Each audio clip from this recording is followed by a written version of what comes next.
sejam muito bem-vindos ao nosso programa. Hoje é domingo, 3 de novembro.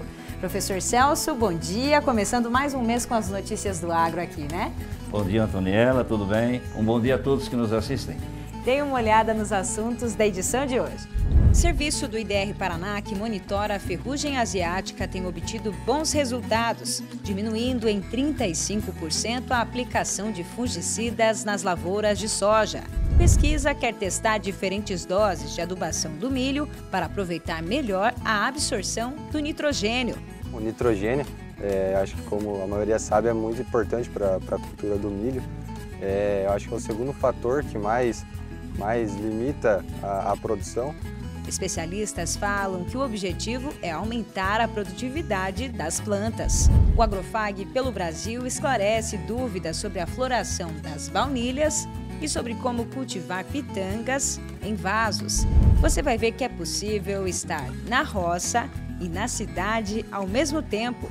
São as hortas urbanas, que proporcionam renda e bem-estar para quem gosta de trabalhar no campo. E olha só o tamanho dessas rãs. Elas são da espécie touro.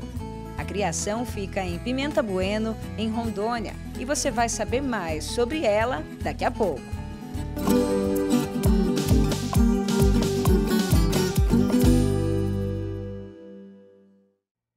Professor Celso, a gente começa o programa falando de um assunto que preocupa os produtores de soja, é a ferrugem asiática. Com certeza, Antoniela, é a doença de maior importância econômica, ela é devastadora. Realmente, professor. E o IDR Paraná mantém um serviço de alerta para identificar essa doença. A gente tem aqui o site do Instituto e olha só, quem quiser identificar então esse alerta ferrugem, né, e até esse serviço, é só clicar aqui então nesse banner Alerta Ferrugem, que já aparece o mapa do Paraná. Aqui a gente consegue ver, então, esses pontinhos azuis, né? Eles são, então, a representação dos coletores de esporos espalhados pelo estado. Temos um ponto vermelho, que é onde foi identificado, então, o foco da doença. Se a gente aproximar, olha só, a cidade de Palotina, então, onde foi identificado, então, um esporo da ferrugem. Isso é importante, sabe, Antoniela? Esse ponto vermelho aí é onde está iniciando a doença. E essa doença é disseminada pelo vento. Então, os agricultores dessa região têm que ficar atentos, já têm que pensar nas medidas que devem fazer para controlar a ferrugem asiática, né? Lógico, observando o que está ocorrendo na lavoura. Mas é um alerta importante, está iniciando por Palotina. É isso aí, atenção redobrada a partir de agora, né? Com certeza. E, professor, nós acompanhamos os técnicos do IDR na instalação de um desses coletores de esporos. Aliás, esse trabalho de monitoramento tem alcançado resultados muito positivos com a redução no uso de fungicidas. O Paraná tem um dos melhores sistemas de monitoramento da ferrugem asiática da soja no país, o chamado Alerta Ferrugem. Nas últimas safras, os produtores que seguiram as recomendações conseguiram reduzir o número de aplicações de fungicida nas lavouras em 35% na média, uma diminuição significativa nos custos de produção. Guilherme, produtor rural em Rio do Salto, distrito de Cascavel, plantou 25 hectares de soja no dia 24 de setembro. A variedade tem ciclo de 130 dias e a expectativa de colheita é de 80 sacas por hectare. Há 5 anos, ele conta com o apoio do IDR Paraná, que instala coletores na lavoura e monitora a ferrugem asiática. E nesse período aí, o que ele trouxe para nós aí atualmente foi só benefícios, né? A questão da ferrugem, que é uma doença muito complicada, né? Então a gente não fica mais naquela observação, entrou, não entrou. Então a gente sabe quando pega no coletor, a gente já pode entrar aplicando que vai ser assertivo. O coletor é mais uma ferramenta para o manejo da ferrugem asiática da soja. Ele identifica a chegada dos esporos em uma região e ajuda a determinar o momento exato de fazer a aplicação de fungicida. Então, o coletor de esporos é uma estrutura simples, né, que é uma haste de metal, tem um rolamento, né, possui esse tubo de PVC e o suporte para uma lâmina de microscopia, né, dessas lâminas que a gente utiliza aí para as avaliações do microscópio. E dentro dessa lâmina nós temos uma fita dupla face, que como os esporos da ferrugem eles são disseminados pelo vento, né, quando o vento passa por aqui e se tiver esporos eles vão ficar aderidos ali nessa fita. E posteriormente nós iremos fazer a avaliação no microscópio para fazer a identificação do esporo da ferrugem. A ferrugem asiática é uma doença causada por um fungo. Ela preocupa os produtores de soja pela capacidade de provocar desfolha precoce, o que impede a formação completa dos grãos e pode reduzir a produtividade em até 90%. A ferrugem asiática é um fungo biotrófico, né? Ele só sobrevive em planta viva, né? Ela tem um ótimo ali de 25 graus, só que para ela conseguir infectar a planta, precisa de no mínimo 6 horas de molhamento foliar, né? Para que o fungo consiga penetrar ali a base ali da cutícula, a proteção da folha e consiga entrar na planta e infectar. Após a instalação do coletor no início do ciclo de desenvolvimento da soja, o IDR Paraná realiza 2 avaliações semanais para a coleta de dados, garantindo maior precisão. Além disso, são realizadas análises foliares, que servem de base para as recomendações ao produtor. O coletor de esporos ele é uma ferramenta adicional, né? Nós não nos baseamos somente nele para poder estar indicando as aplicações de fungicida, né, para os produtores, né? Então nós embasamos também nas condições ambientais, né? Elas têm que estar favoráveis para o desenvolvimento do fungo, para daí nós conversarmos com o produtor que seria o momento dele estar realizando as aplicações de fungicidas. Agora trazendo para essa questão do trabalho no estado também, né? Então nós desenvolvemos esse trabalho há 8 safras, né, desde a safra 2016, 2017, né? Neste ano, vão ser instalados 200 coletores. A preocupação é que a ferrugem asiática pode aparecer mais cedo devido ao inverno ameno, que facilitou a sobrevivência da soja guaxa, plantas que nascem espontaneamente, e a influência do El Niño, que aumenta a umidade, condição propícia para o desenvolvimento do fungo. Então, o produtor precisa ficar atento. Quem puder buscar o IDR, né, e tiver a oportunidade, né, ou até mesmo acompanhar o pessoal da região, é uma coisa interessantíssima para a lavoura, né? A gente viu aí, né, professor, trabalho fundamental esse das equipes do IDR Paraná na prevenção contra essa doença. Esse sistema do IDR Paraná, ele é sensacional. É um conjunto de pessoas que são organizadas aí para determinar onde inicia realmente o foco da doença. E esse monitoramento propicia uma redução da aplicação de fungicidas. O ano passado reduziu em 35%. Então é fantástico. Isso aí. Muito bem. Começou na sexta-feira, dia 1º, o período da piracema no Paraná. E essa é uma época de restrição à pesca de espécies nativas, com o objetivo de preservar a reprodução natural dos peixes na bacia hidrográfica do Rio Paraná. A piracema vai até dia 28 de fevereiro de 2025 e é fiscalizada pelo IAT, Instituto Água e Terra, com suporte da Polícia Militar através da Força Verde. Muito bem. Dado o recado da piracema, então, está na hora da gente acompanhar o quadro Isa na Fazenda.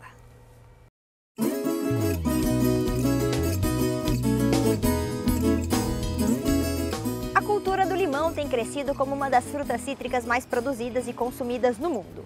O clima tropical e subtropical do Brasil, especialmente em estados como São Paulo, Minas Gerais e Paraná, proporciona condições ideais para o cultivo de limão.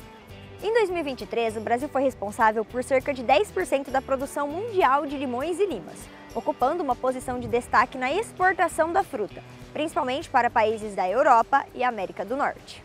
A produção do limão se inicia com a escolha adequada das mudas, que devem ser sadias, certificadas e adaptadas às condições regionais de cultivo.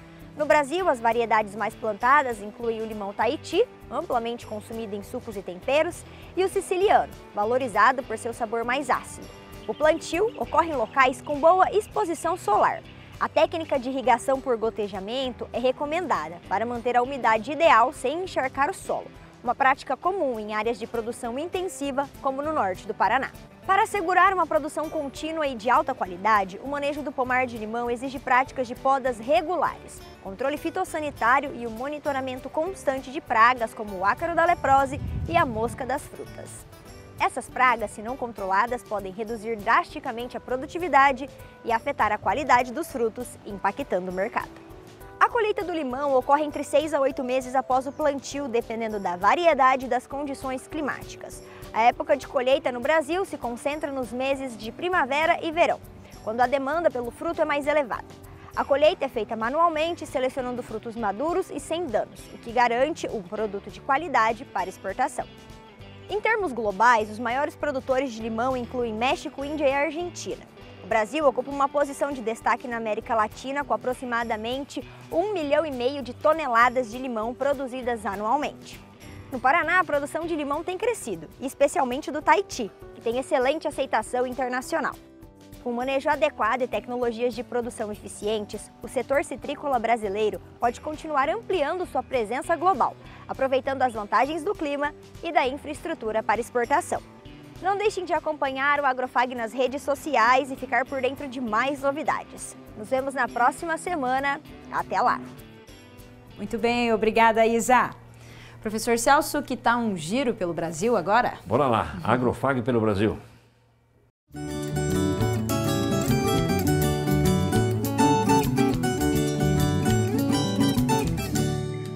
Vamos lá para Recife, no Pernambuco. Nosso parceiro aqui do Agrofag, o Diogo Nascimento, que tem uma plantação de baunilha, nos enviou um vídeo mostrando a floração das plantas. Só que o Diogo foi pego de surpresa com isso, porque segundo ele, essa não é a época da florada da baunilha. Vamos acompanhar então o vídeo que ele mandou pra gente. Então, eu não sei te explicar, entendeu? Ela nunca floriu esse mês, né? Aqui, ó, macho de floração tá saindo aqui. Tem mais algumas por aqui. Cadê? Deixa eu achar aqui, tá? Procurar aqui. Aqui, ó. Tá vendo? Isso aqui é haste de floração. Essas flores aqui, ó. Aqui embaixo também, ó. Deixa eu ver, dá pra ver aqui. Tá vendo aqui atrás? Aqui, ó. Outra haste de floração tá saindo. Tem outra aqui também.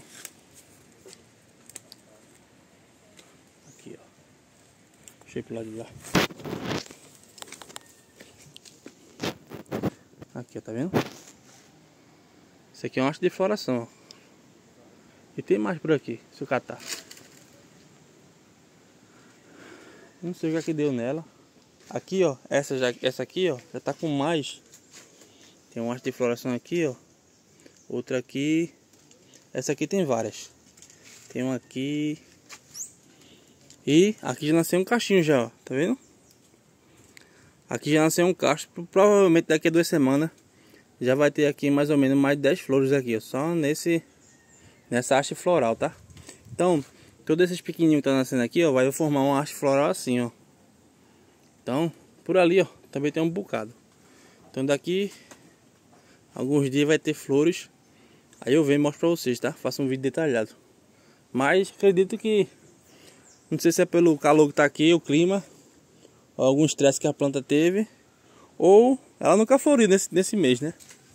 Então tá começando a florir aqui bastante. Muito bem. Então, Diogo, nós conversamos com o Márcio Moraes, que é produtor de baunilha em Brasília, no Distrito Federal. Ele viu o seu vídeo e disse que existem 3 fatores que podem ter contribuído para a floração. Olha só. Boa tarde, pessoal. Respondendo à dúvida do Diogo com relação ao florescimento, né, das baunilhas, como a gente faz, qual a prática, o manejo que a gente faz para melhorar, intensificar e antecipar a floração das baunilhas. De 30 a 60 dias antes de terminar o período chuvoso, a gente, que geralmente aqui na nossa região do Centro-Oeste é em março, que se encerra até no máximo abril o período chuvoso, a gente cessa a irrigação. Tá?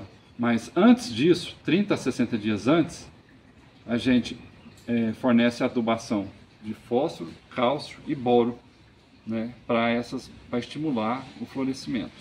Corta-se a irrigação e logo após isso, uma das práticas é a poda dos ponteiros, igual foi feito aqui. A gente corta o ponteiro, né, da baunilha para quebrar a dominância apical dela.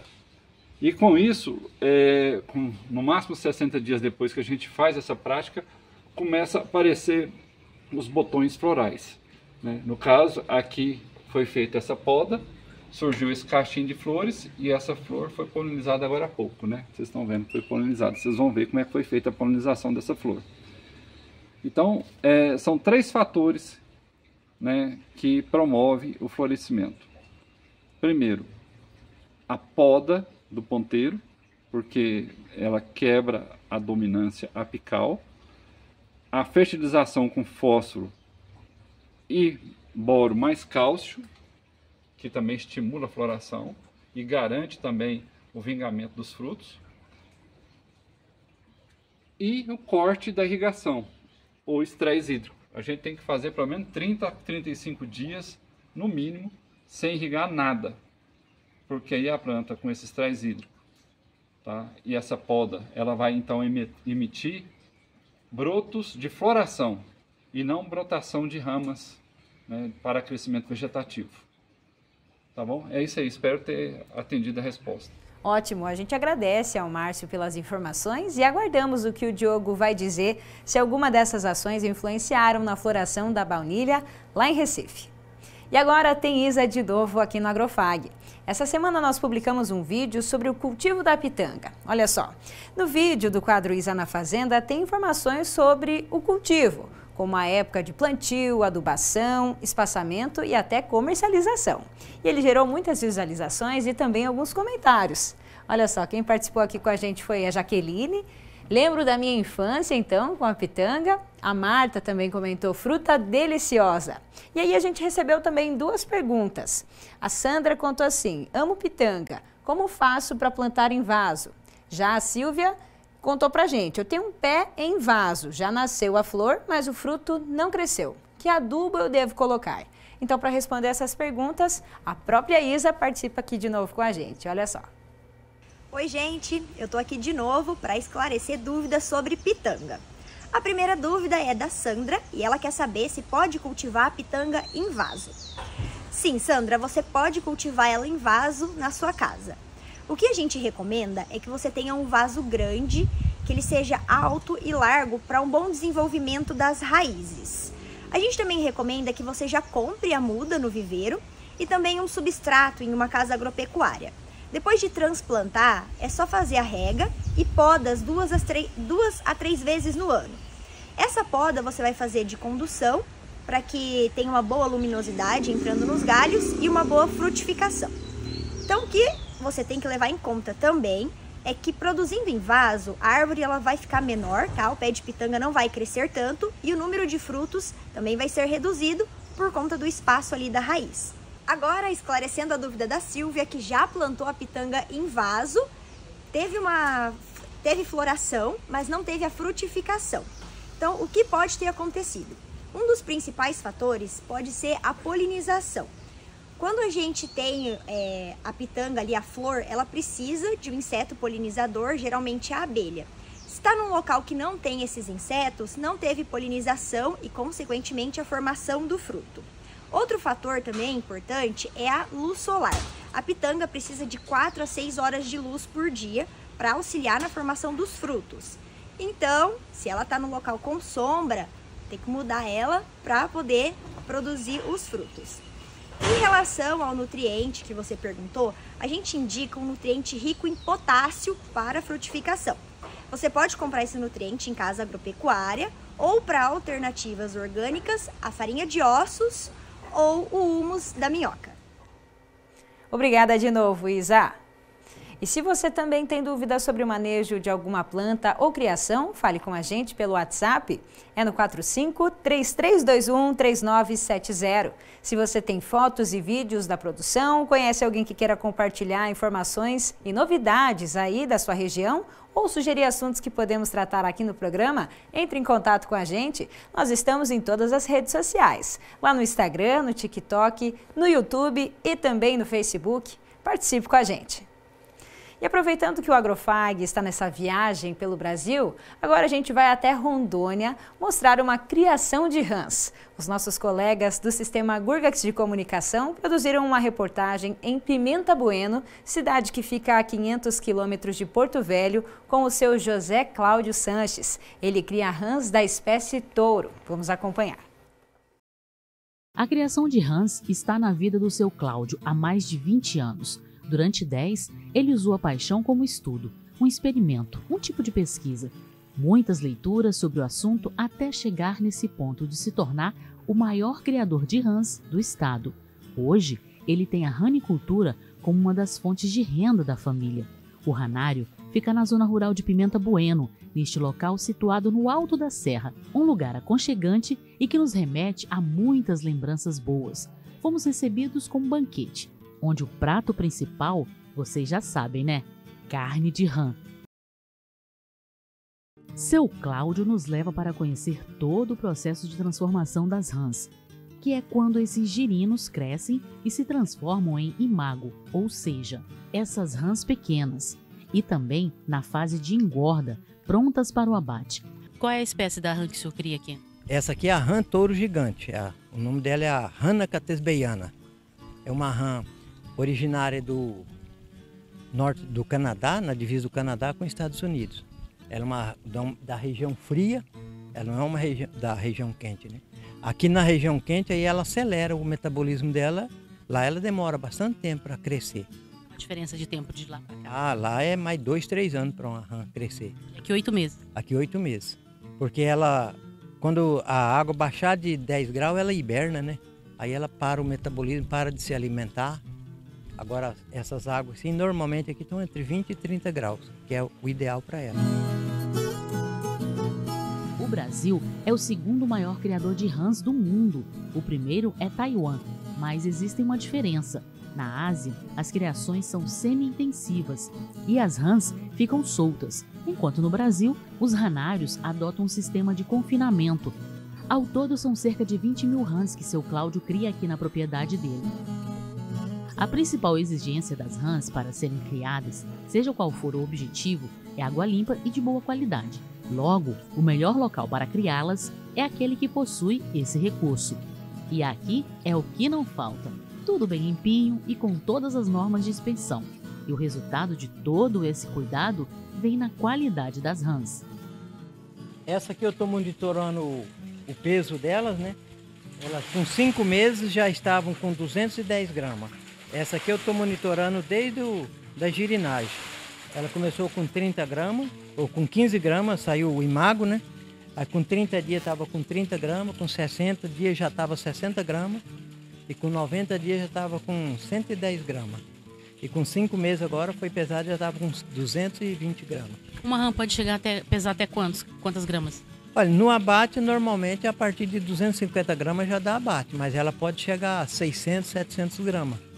A partir de que nas matrizes cheguei nessa média, 600 a 700 gramas, seria por ali o peso dela final, né? Os 8 meses ela vai sair daqui em média de 400 gramas, dando uns 200 gramas de carne limpa. Aí 5 rãs dá 1 quilo limpa. Assim como em qualquer outra criação, a alimentação desempenha papel fundamental para o desenvolvimento dos animais, a se tornar decisiva para os lucros da criação. A quantidade de alimentos que elas precisam consumir varia de acordo com o tamanho, peso e metabolismo, pois esses anfíbios o possuem muito acelerado e, por consequência, necessitam de alimentos balanceados. O senhor alimenta elas de quanto em quanto tempo por dia? Nós alimentamos de manhã e à tarde, 2 vezes por dia. Quando ela já está bem adulta ali, já faz uma vez só por dia. Aí pode ver que ela pula na ração lá.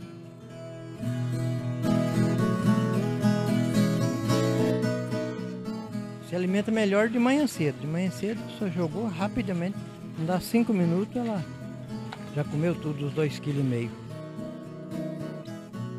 Fica tudo olhando para ver se joga para ela. Esse aqui é um macho, já a ponto de, já tem tamanho, pela orelha dela aqui, pelo tímpano, né? É maior do que o da fêmea. Depois nós vamos pegar uma fêmea, vamos ver quanto que esse está pesando. 333 gramas aqui, ó. Nesse peso aqui ela vai dar 180 gramas, 170 a 180 gramas. Se o macho pesa tudo isso, será que a fêmea é maior ou menor? Vamos ver aqui. A fêmea, o tímpano dela é bem pequenininha, não tem aquela saliência central. Aí, ó. Isso aqui, né? Esse aí, ó, bem menor do que o macho. Só que na pesagem não faz muita diferença lá. Olha lá, mesmo peso do macho, 333 Até 1 grama mais pesou do que o macho. 334 gramas. Opa, consegui. Pega ela aqui. Pega aqui atrás.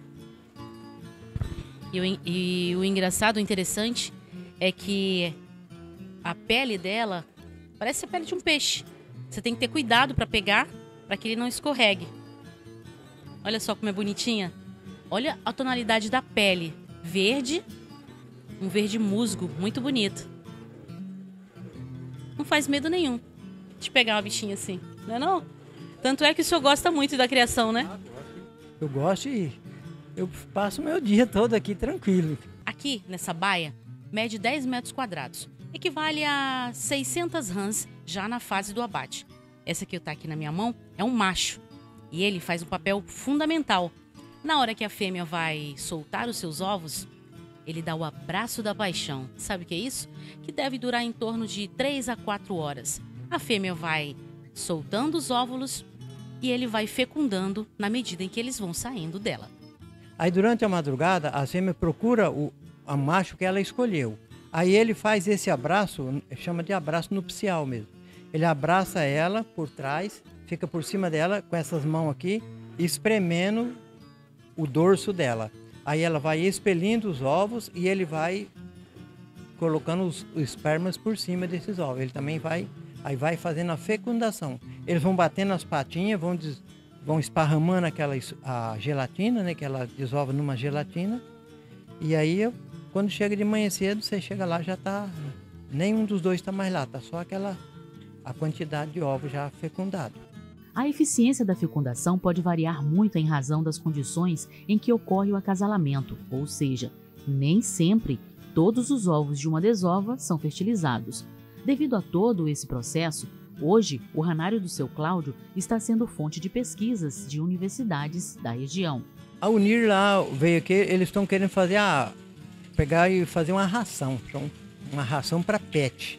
Aí até a professora lá levou umas vísceras, né, com couro, a cabeça, para moer, para fazer um aproveitamento, para ver se dá para fazer uma ração para pet. Então já vai gerar um subproduto daí. Isso, aí para poder depois você aproveitar, porque é melhor você fazer um outro produto do que descartar, né? Que legal, muito bacana. Um abraço ao pessoal que participa da reportagem aí e os nossos parceiros do Sistema Gurgax de Comunicação. E agora a gente tem um recado. Dica de conteúdo para você. Nessa semana nós gravamos 2 episódios do Agrocast FAG com empresas parceiras do City Farm. Os temas estão aqui na tela, vamos acompanhar. Olha só, em um deles a gente falou sobre os desafios para atingir altas produtividades na cultura do milho, com a equipe Morgan. Então aí um episódio muito legal com várias informações bem precisas. Temos também aqui a indicação do episódio com a equipe Camagril, concessionária da Massey Ferguson em Cascavel, onde a gente falou sobre pulverização e novas tecnologias de aplicação. Episódio 45. Então, para você que quer assistir aos episódios, é só acessar o canal do Agrofag no YouTube. O endereço e o QR Code estão aqui na tela. Ou se você prefere apenas ouvir o áudio, o material está também no Spotify. É só pesquisar Agrocast FAG. Vamos agora aos preços dos grãos no mercado agrícola. A saca da soja em Cascavel, R$ 134,00. A saca do milho, R$ 60,00 e a saca do trigo, R$ 84,00. Depois do intervalo, pesquisa quer testar diferentes doses de adubação do milho antes do plantio. No estúdio, especialistas falam sobre o estudo que pretende melhorar a produtividade das plantas e oferecer mais economia aos agricultores. E ainda nessa edição, você vai conhecer a experiência das hortas urbanas. É daqui a pouco.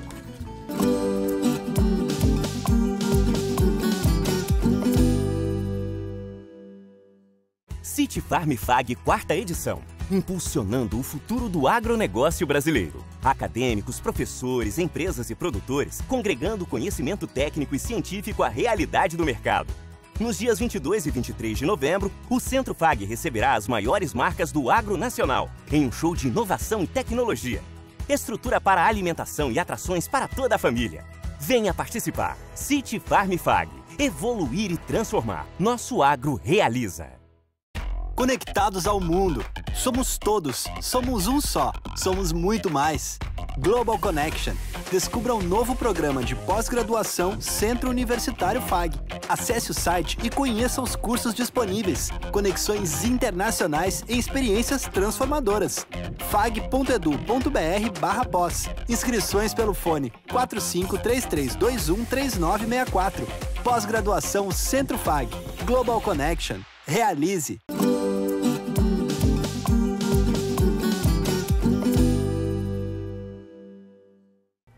Professor Celso, a gente sabe que existe muita pesquisa com foco na fertilidade do solo e também na produtividade das lavouras, né? Existe muito. É importante você dosar fertilidade com produtividade. Isso faz a conservação da saúde do solo. É isso mesmo. E hoje nós vamos mostrar uma delas. A empresa Pioneer está realizando um estudo aqui em Cascavel na cultura do milho verão. O objetivo é entender qual o momento certo e a dose de adubação à base de sulfato que garante uma produção maior e com mais qualidade. Na estrada Rio da Paz, em Cascavel, a lavoura de milho ocupa 91 hectares. A variedade plantada é o híbrido 3016 da Pioneer, que oferece alto potencial produtivo para grãos e silagem, com ciclo super precoce de 150 dias em média. É nesta área que a Pioneer está desenvolvendo a pesquisa sobre a aplicação de sulfato no pré-plantio do milho. O intuito é garantir uma forma mais viável na busca de nitrogênio, essencial para alcançar elevados rendimentos, tanto em termos de produção de biomassa quanto de produção final de grãos. O nitrogênio, acho que, como a maioria sabe, é muito importante para a cultura do milho.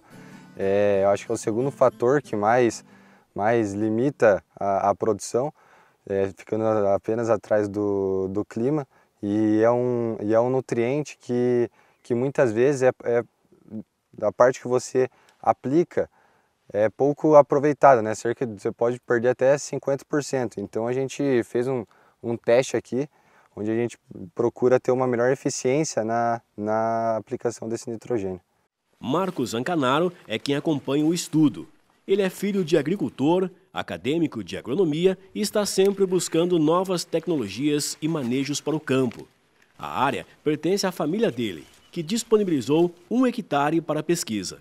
Aqui na fazenda, no milho verão, a gente utiliza o sulfato apenas em cobertura, em 2 aplicações de 800 quilos. E aqui no nosso teste, a gente mudou um pouco esse manejo. A gente fez algumas parcelas com porcentagens de incorporação, que essa incorporação seria antes do plantio. A gente, com uma semeadora, a gente veio e deu algumas passadas com ela, como se fosse, entre aspas, plantando o nitrogênio, né? Para a gente tentar evitar perdas por lixiviação e volatização. O campo de pesquisa foi dividido em 6 parcelas, uma delas como testemunha e as demais recebendo diferentes quantidades de sulfato. O objetivo é analisar qual manejo terá o melhor desempenho para futuras safras. No caso, com essas parcelas agora, qual que é o resultado que vocês esperam? Bom, a gente vai agora a gente vai ter algumas variáveis que vamos analisar durante o ciclo do milho, mas a principal que a gente quer observar é a questão da produção mesmo, né? A previsão de colheita e os resultados desse manejo é para o mês de fevereiro, mas o Marco já destaca a importância de sempre investir em novas tecnologias e pesquisas. Eu acho de grande importância um produtor ir atrás de novas tecnologias, de novos manejos, para ter uma produção cada vez mais eficiente, tendo melhores resultados tanto na produção e tanto resultados financeiros. E aqui a gente continua falando sobre essa pesquisa realizada então lá na área da Fazenda Angus Rio da Paz. Com a gente, equipe Pioneer mais uma vez. Fernando Zanata, agrônomo de campo, seja muito bem-vindo. Obrigado, Antonella. Bom dia. Bom dia. André Prediger, também representante comercial da Pioneer, mais uma vez com a gente. Seja muito bem-vindo, André. Bom dia, Antoniela. Bom dia, professor Celso. Obrigado pela oportunidade. Muito bem, a gente que agradece. Fernando, você que está acompanhando lá de perto, né, a área, o André também, eu queria que você falasse para a gente um pouco mais sobre como aconteceu a ideia de vocês começarem a pensar nessas diferentes doses aí de aplicação de sulfato lá e qual é o principal objetivo quando vocês começaram a detalhar esse estudo? Bom, Tonela, esse estudo começou através de uma conversa com o produtor mesmo, né, para ver outros métodos para melhorar a questão da eficiência do nitrogênio, né. A gente sabe que tem estudos, por exemplo, da Embrapa, que revela que a metade da aplicação que o produtor faz de nitrogênio é praticamente perdida por dois principais fatores, por volatilização e lixiviação do nitrogênio. E a gente sabe que a cultura do milho necessita muito a questão do nitrogênio, né? Até para um dado outro importante, por exemplo, para produzir 60 quilos de milho, precisa 1 quilo de ponto DN, né? Basicamente. E também tem um trabalho no professor de Illinois lá, que mostra que ele escreveu um artigo que é das 7 maravilhas da produtividade do milho. E dentre os fatores mais importantes, o segundo fator mais importante é o nitrogênio, que corresponde a 26% do potencial produtivo. Primeiro é o clima, depois é o nitrogênio e depois a genética do híbrido, né? Aí, isso aí já corresponde mais ou menos 70% do potencial produtivo da cultura do milho, né? Esse é um dos aspectos que a gente está pensando. O outro aspecto é a parte operacional, né? Para tentar melhorar questões operacional dentro da fazenda, né? E daí, então, por exemplo, na parte operacional, a gente pensa que muitas vezes o produtor, quando vai fazer uma aplicação de nitrogênio, principalmente no verão, ele divide em duas etapas, né? Porque são quantidades maiores, porque o potencial do milho no verão é maior, né? Então, geralmente, o produtor faz uma aplicação em cobertura em V4 e outra V7 e V8, né? E, geralmente, quando o produtor faz essa aplicação lá em V4, o produtor tem a questão que, às vezes, fica naquele dilema. Ele tem que aplicar um herbicida ou aplica adubação nitrogenada, porque dependendo do herbicida que ele vai usar para controlar a planta daninha, tem uma questão de carência, de intervalo da aplicação da adubação nitrogenada com o herbicida. Ou também, às vezes, o produtor pode ficar num outro dilema, na aplicação de inseticida, por exemplo, para controlar cigarrinho com um inseticida à base organofosforado ou carbamato, também tem que dar esse intervalo, né? Então, a nossa ideia, a gente está fazendo diferentes manejos para tentar melhorar essa questão da aplicação. E na nossa região também, só para finalizar, geralmente quando o produtor está fazendo esse manejo de adubação nitrogenada, coincide com a época de plantio de soja, né? Então, é tentar dar uma aliviada nessa questão operacional, né? E nesse caso até algo que chama a atenção é o momento em que está sendo feito isso, né? Que é o pré-plantio. Queria que o André falasse um pouquinho sobre isso também. Acho que é também importante ressaltar, muito bem comentado pelo Fernando, a questão das doses que são usadas da adubação de cobertura para a cultura do milho, pela alta demanda que ele tem para altas produtividades. Nós temos também um outro fator que é importante ressaltar também, que por ser doses mais altas, ele pode também estar ocasionando alguma fitotoxicidade, queimar algumas folhas da cultura do milho. Isso pode vir também a trazer algum dano em produtividade. Então, esse trabalho também vem nos auxiliar nisso para a gente poder ponderar também se você tem perda ou não tem perda, ou quão importante é hoje uma área foliar, para que o milho consiga expressar todo o seu potencial produtivo. Tá? Muito bem. Acho que isso é importante também a gente estar ressaltando para os nossos ouvintes, e o objetivo que a gente tem com esse trabalho para demonstrar isso a nível de lavoura. Eu acho que isso é um ponto muito importante. Isso aí lá na prática. André, vocês falaram muito bem aí da incorporação, de como se trabalha com nitrogênio, mas André, esse trabalho de conclusão de curso que está sendo feito, ele tem um diferencial. É um trabalho que vocês estão executando, mas num nível um pouco maior, né? Porque todas as curiosidades, todas as pesquisas, ou ela vem da curiosidade do pesquisador ou do agricultor, né? E vocês mudaram um pouco desse escopo, né? Quer dizer, a Pioneer sempre foi parceira nossa, né? E agora vocês estão fazendo um TCC um pouquinho diferente. Queria que você explicasse esse TCC para o público aí. Acho que o que é importante, todo o trabalho que a gente desenvolve, a gente sempre busca, o objetivo é trazer uma melhoria lá para o agricultor lá na ponta, para que lá na atividade dele ele consiga aumentar a sua rentabilidade na sua atividade. Um trabalho que está sendo conduzido, além da parte que ele vai da parte de pesquisa, ele também, toda essa pesquisa está sendo conduzida a nível de produtor. Acho que esse é um ponto importante. Mas as dimensões são totalmente diferentes. São dimensões maiores, dimensões que eles consigam retratar todo o operacional que o agricultor vem fazendo. São parcelas maiores, são repetições, são 5 repetições em blocos casalizados, porém parcelas de 30 metros com 12 linhas. Ou seja, isso retrata a realidade da lavoura. É o que o produtor vai efetivamente estar fazendo em sua propriedade. E todo o manejo sendo conduzido pelo dono, pelo proprietário. Eu acho que isso nos dá uma segurança como pesquisa, porque nós estamos trabalhando com blocos, que vai nos dar essa variação. Certo. E outro ponto importante é realidade de campo, que é o que a gente sempre busca, mostrar o que é a realidade de campo também, quando a gente pensa em implementar uma atividade, uma maneira para que o agricultor consiga buscar mais produtividade. Quer dizer, é um experimento grande, vai utilizar, na realidade, os maquinários do agricultor, e não aquelas amostras, né? Amostras pequenas que nós fazemos. Todo o processo é conduzido pela fazenda.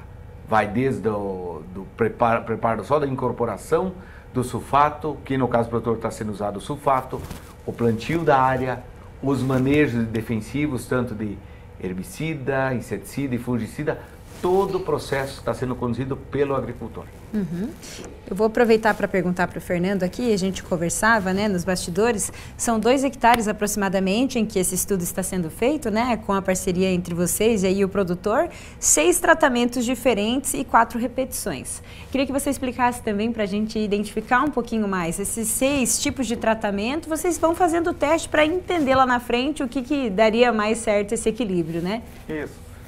O trabalho consistiu assim num planejamento, né, prévio, né, a gente, para explicar um pouquinho mais o trabalho, a gente fez a incorporação com uma semeadora de inverno, né, aproximadamente uns 10 dias aí antes do plantio, né, então incorporando sulfato de amônio em torno de uns 3 centímetros, o plantio de milho foi feito com a plantadeira de verão, espaçamento de 50 e a profundidade da semente em torno aí de 5 centímetros, né. Então a gente dividiu em várias etapas, né, vários manejos, né, daí um manejo como testemunha, que é só com a adubação de base, né, do produtor, sem a adubação incorporada do sulfato ou a lanço, né. Daí depois a gente fez umas variações, combinações para entender, né, que vamos ver como é que vai ser a resposta, claro que a gente só vai ter na colheita, né. Que seria incorporar 50% antes do plantio e 50% depois, né.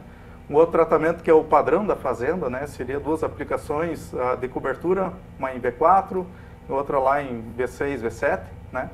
Daí outra também puxando na incorporação, só com uma dose menor, né, 25% do incorporado e 75% daí variando aí, por exemplo, V4 e V6, né. Então são várias combinações e 2 combinações ali abaixando um pouquinho a quantidade de sulfato de amônio, em torno aí de 75%, né? Porque a gente está utilizando também, além disso, né, mais um produto biológico ali, que tem a capacidade de absorver o nitrogênio do ar, né? Fixar. André, esse trabalho ele é um desafio, né? Saber como melhor aproveitar o nitrogênio e aproveitando uma logística da própria fazenda, seria isso? Eu acho que assim, porque estão fazendo uma escala maior, né? O desafio que nós temos no verão muda um pouquinho o contexto, o ambiente um pouco é diferente também do ambiente do milho segunda safra. Nós temos 2 grandes desafios. Primeiro, no verão a gente tem uma grande quantidade de nitrogênio que é aplicado em cobertura. E o segundo ponto, quando nós caminhamos para o milho segunda safra, nós temos um desafio que é o ambiente muitas vezes não é um dos mais favoráveis em função da época que o milho é implantado. Pegamos lá no mês de fevereiro e março, muitas vezes pode ter uma falta de chuva, ou seja, nós não vamos conseguir aproveitar, utilizar a grande proposta que é de uma cobertura, tanto de sulfato ou propriamente dito de uma ureia, que é o nitrogênio, que muitas vezes nós podemos estar perdendo ele por volatilização. No caso, sendo incorporado tanto o sulfato quanto a ureia, o que acontece? Nós não vamos ter perda por volatilização. Isso é muito importante. E esse é o resultado que nós queremos mostrar, que se nós tirarmos completamente essa perda por volatilização, o quanto que esse nitrogênio ele vai estar contribuindo para a cultura do milho. Acho que o que o Fernando trouxe um dado importante, quanto representa hoje o nitrogênio na composição de produtividade que ele representa. Então, nós queremos aproveitar essa ferramenta que nós temos hoje, que é o nitrogênio, que é um dos elementos mais importantes para a cultura do milho, tá? E que ele consiga, de fato, aproveitar completamente ele. E você incorporando ele, você consegue ter esse aproveitamento. Temos o lado operacional também, que é importante levar em destaque também, que é o operacional, ele é feito antes do plantio, você incorpora todo ele e após você vem fazendo a semeadura da cultura do milho na sequência. Ou seja, em uma única operação, na verdade são duas operações, a incorporação e depois o plantio, porém eu consigo eliminar outros fatores que muitas vezes poderiam impactar outros manejos da cultura do milho, que o Fernando bem comentou, já que é o manejo de pragas e a aplicação de herbicidas, porque não tendo essa necessidade de respeitar o devido período para fazer a aplicação da ureia em cobertura. Carência ali. É o aproveitamento, tentar descobrir um melhor aproveitamento do nitrogênio, né? E usar essa logística da própria fazenda que pode ser feita, porque é em escala maior esse TCC, né? Falando nisso, Zanata, no bastidor nós estávamos comentando um negócio interessante aqui, né? Já existe, porque a pesquisa ela vem da curiosidade do agricultor e da curiosidade do pesquisador, né? Mas já existe lá na Bahia, lá em cima, um agricultor com grande escala fazendo incorporação de nitrogênio, né? O que você diz do sistema que ele está usando, né?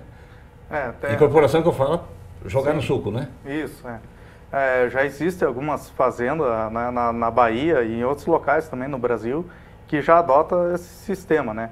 E lá, claro, aqui só dando uma explicar um pouco melhor, o trabalho que nós estamos fazendo um solo argiloso e lá na Bahia, por exemplo, é um solo arenoso, né? É uma situação totalmente diferente, climática também, e tem dado respostas em áreas de grande escala, né? Que o produtor ele vem colhendo a soja e já vem incorporando e atrás já vem plantando, né? No caso, quer dizer, ele usa uma plantadeira para soltar o adubo, que já vai no suco, e já vem a plantadeira atrás, a outra plantadeira plantando o milho. Exatamente, isso. Duas operações. Isso. Que daí depois o próximo manejo que ele vai ter que ser feito na lavoura são tratos culturais em cima de pragas, né? Por exemplo, cigarrinha ou controle de lagartas, né? E aplica aí o controle aí para, vamos dizer, para controle de plantas daninhas, né? Importante, professor, é frisar que essa semeadura ela é feita com semeadura de inverno. Eu acho que isso é importante deixar bem claro, que a semeadura com uma plantadeira de inverno, o espaçamento entre ela é 17 centímetros. E o plantio hoje de milho-verão, a semeadura de milho-verão, varia de 45, 50 centímetros o espaçamento. Ou seja, eu cubro a entrelinha com adubação nitrogenada. Ele fica uma melhor distribuição no solo, como ele tem uma grande mobilidade no solo, com a umidade, ele é bastante móvel no solo, ele vai lá, o sistema radicular vai buscar esse nitrogênio. Quando está na linha ou na entrelinha, ele vai mover no solo e as raízes vão absorver isso daí, né? A raiz vai buscar. Pessoal, então deu para a gente entender um pouco mais sobre a pesquisa de vocês, né? A gente vai seguir acompanhando, esperamos lá em fevereiro de 2025 estar com vocês também na colheita para saber os resultados, né? Correto. Muito bem. Fernando, obrigada mais uma vez por todas as explicações. Nós que agradecemos a oportunidade e pode sempre contar conosco. Obrigado. Show de bola. André, obrigado também. A gente se vê no City Farm, né? Obrigado, Daniela. Obrigado, professor Celso. E fica o convite a todos para vir nos prestigiar no City Farm desse ano. Muito bem. Até uma próxima, pessoal. Vamos agora acompanhar como é que fica o tempo aqui na nossa região nos próximos dias.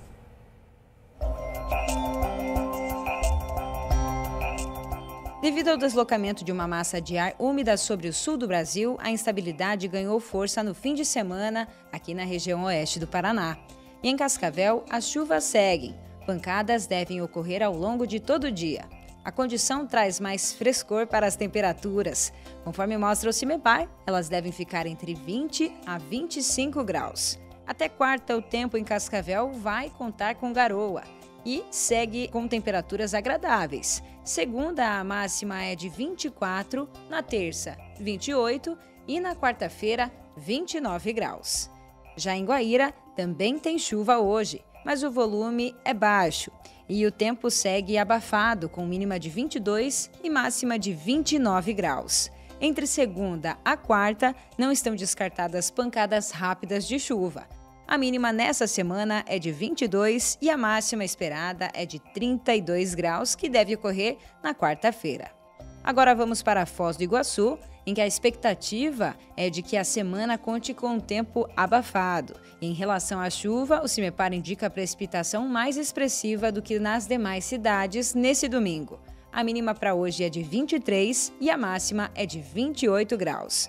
Amanhã, a ocorrência de garoa continua e os termômetros variam dos 23 até os 31 graus. Na terça, a nebulosidade perde força e na quarta, volta a chover.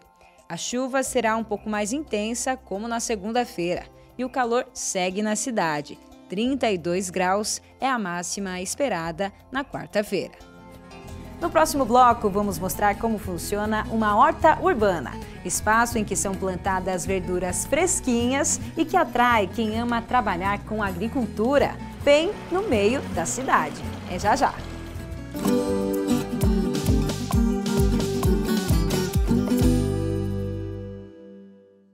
City Farm Fag, 4ª edição. Impulsionando o futuro do agronegócio brasileiro. Acadêmicos, professores, empresas e produtores congregando conhecimento técnico e científico à realidade do mercado. Nos dias 22 e 23 de novembro, o Centro Fag receberá as maiores marcas do agro nacional em um show de inovação e tecnologia. Estrutura para alimentação e atrações para toda a família. Venha participar. City Farm Fag. Evoluir e transformar. Nosso agro realiza. Conectados ao mundo. Somos todos. Somos um só. Somos muito mais. Global Connection. Descubra um novo programa de pós-graduação Centro Universitário FAG. Acesse o site e conheça os cursos disponíveis. Conexões internacionais e experiências transformadoras. fag.edu.br/pós. Inscrições pelo fone 4533213964. Pós-graduação Centro FAG. Global Connection. Realize.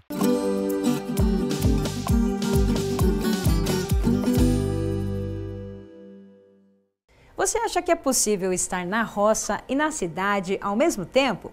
Parece que não, né? Mas é possível sim. Acompanhe agora essa reportagem que fizemos no bairro Neva, aqui em Cascavel, em uma horta urbana. Um projeto que traz renda para famílias de trabalhadores aposentados e ainda ajuda entidades assistenciais.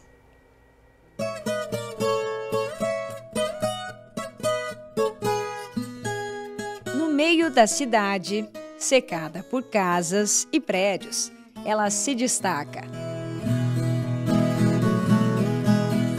São 8.000 metros quadrados de plantação. Por aqui tem muita verdura e também temperos. A área pertence à Prefeitura de Cascavel e há 8 anos passou por uma revitalização comandada pela Associação de Moradores do bairro Neva. As imagens mostram o terreno sendo preparado para receber o plantio. Com o apoio da comunidade, o espaço foi transformado. Hoje, a horta funciona quase que como uma cooperativa, seja no cultivo das plantas ou no atendimento aos clientes. Obrigado você. O lucro obtido com as vendas dos produtos é dividido entre as pessoas que fazem o manejo e também vai para a manutenção do local. O que sobra fica no caixa da Associação de Moradores para melhorias no bairro. 6 famílias estão envolvidas diretamente nos trabalhos aqui da horta. E a partir das práticas realizadas nela, eles tiram, além de uma renda alternativa, um tempo para passar aqui como uma terapia. Seu João começou a participar das atividades na horta há cerca de 3 anos. No início, o trabalho era pesado. E eu entrei de novato aqui no serviço. Então o meu trabalho foi carpir, roça e limpar. Porque tinha muito mato na época, né? Muita quiçaça, muito mato. E a gente foi limpando e foi arrumando e plantando mais. Hoje o senhor já está aqui mais na parte da venda, da limpeza, né? Graças a Deus. Eu cuido mais ali da colheita, colher e vender, né? Colhe o dia inteiro e na venda. E cada vez em quando, se você, de repente, você passa por aí, você me pega carpindo também. Desde que tem um tempinho aqui, não é nada ruim você vir aqui com enxadinha e carpir, porque é uma terapia muito legal, né? É muito gostoso e eu dizer para você de coração mesmo, eu me sinto feliz fazendo isso daqui. Já esses são o seu Genésio e o seu José. Os dois estão aposentados e encontraram na lida com a horta uma ocupação a mais. Eu gosto de mexer com a terra, né, com a planta. E eu, como nasci na lavoura, então depois que saí da empresa, né? Então vim aqui e estou gostando aqui. Daí sou aposentado, né?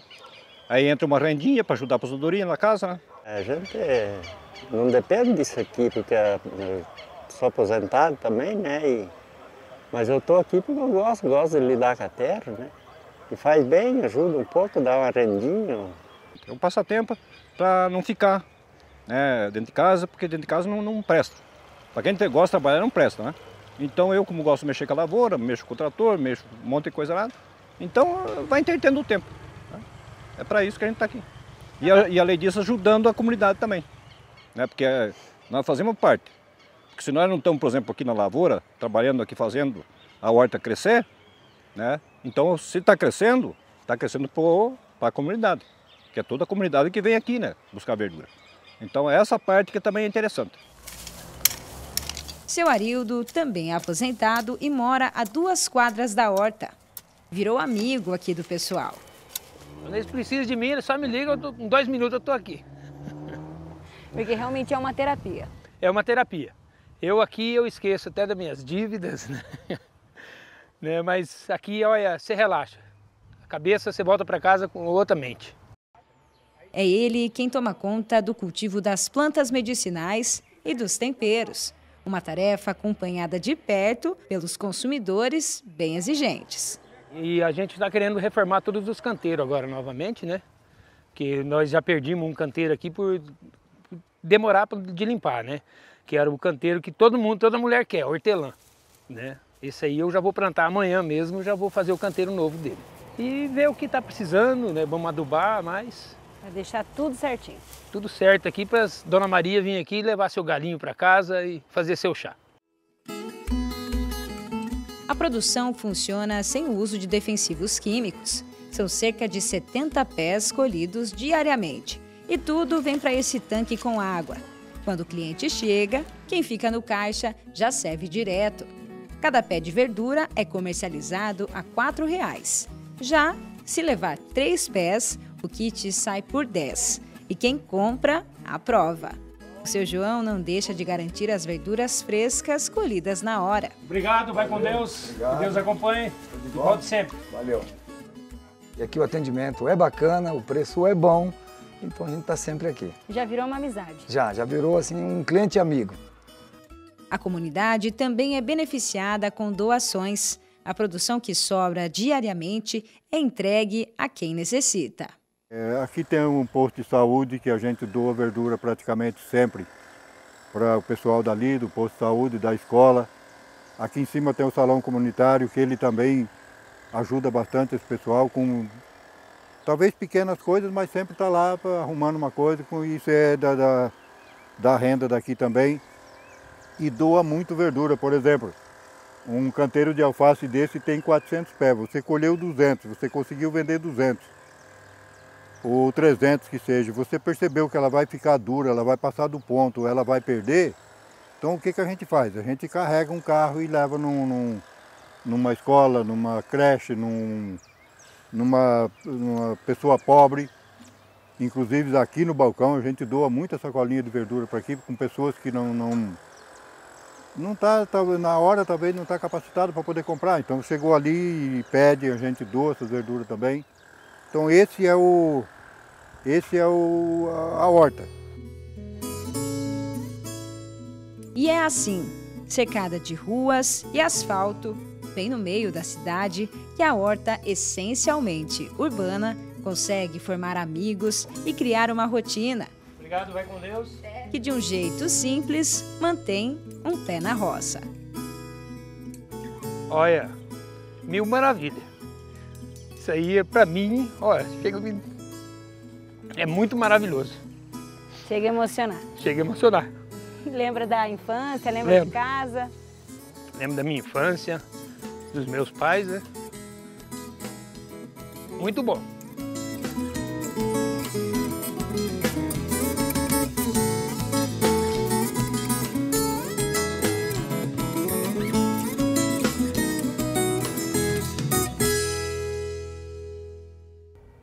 Agora vamos ver os preços da proteína animal.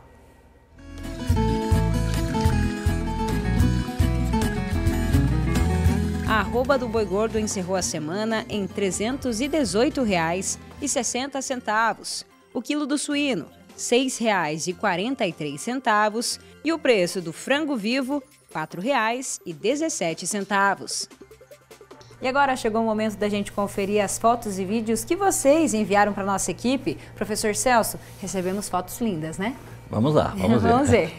Olha só, a gente começa mostrando a produção da Nilceia, lá de São Mateus, no Espírito Santo. Algumas das imagens que ela mandou aqui, porque a gente selecionou, a nossa equipe deu então, né, essa selecionada, porque ela enviou muitas imagens legais, ótimas. Muito ela bonito. cultiva pimenta do reino, feijão, jiló, berinjela, jaca, até jaca, olha só. Olha o pé de jaca aqui. Eu não estacionava um carro aí embaixo, não. Então, pois é, né? Se essa jaca cai aqui, meu Deus. E olha só, tem mandioca também aqui no plantio da Nilceia. Um abraço para ela que acompanha a nossa equipe direto do Espírito Santo. Seguimos então. Essa também é uma imagem lá da propriedade dela. Imagina Bonito. acordar com essa água, né? Linda Bonito, de manhã bonito. cedo. Que legal. Muito bem. Vamos acompanhar agora como foi o Congresso das Mulheres do Agronegócio, Congresso Nacional, né, que aconteceu lá em São Paulo durante o mês de outubro, na última semana ali de outubro. Muito bem, parabéns a todas as mulheres envolvidas, então, nesse evento tão especial, que inclusive o Agrofag foi patrocinador. Desejamos a todas elas muito sucesso, né, essas mulheres que fazem a diferença no agro nacional. Parabéns de coração. E agora a gente segue aqui indicando alguns dos cursos e eventos para os próximos dias. Olha só essa indicação aqui, o curso do Senar, produtor de bovino de leite, manejo e ordenha, aqui no Centro Universitário FAG. Olha só, do dia 12 ao dia 14 de novembro, das 8 horas da manhã até às 5 horas da tarde. Mais informações? Olha, o telefone está na tela, 45999420063. Muito bem. Temos também, olha só, agroprodutor, também protagonista. É um workshop AgroPro, então realizado aí pelo sistema FAEP, a Federação, né, da Agricultura, junto com o Sindicato Rural de Cascavel. Então, olha só, 27 de novembro, das 8 horas da manhã até o meio-dia, lá na sede do Sindicato Rural, que fica na Rua Paraná, no centro de Cascavel, e tem o contato na tela para quem quiser saber mais informações. Mesmo que a gente informou agora há pouco do curso do Senar, né? 999420063.